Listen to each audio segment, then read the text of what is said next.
Саламатсызбы эже, кош келиңиз. Эмне көрөйүн дедиңиздер эле?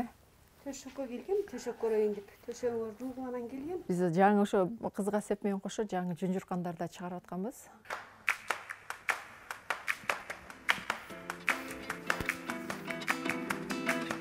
Кыргызга жакын кыргыз жыттанган кыргыз жуурканы, жүн жуурканы эми заманбап стилде. Саркеч түстүү, ачык өңдүү жана күнүмгү турмушта колдонгонго эң ылайыктуу тигилиштер менен. Таза жүн жыттанып турат эмеспи, анда текшерип көрөлү.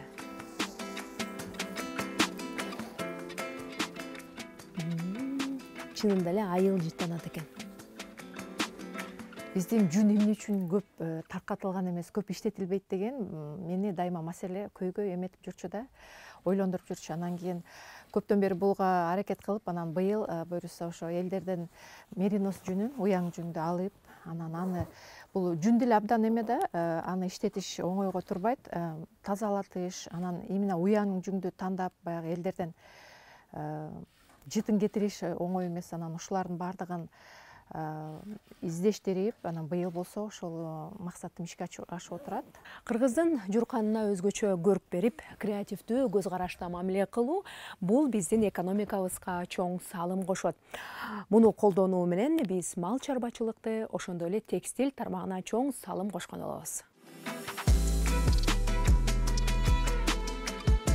Тигүүчүлөргө, ошол эле шыргам могул машинкаларды шыргам балдарга канча адамдарды жумуш орундуктары менен камсыз кылып.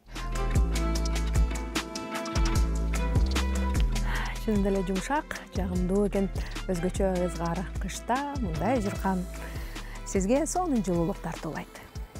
Эми болбой эле бул өзү медицинада да абдан эме жакшы айтылат экен да, адамдын баягы денеси дем алып туруш керек экен уктап атканда дагычы.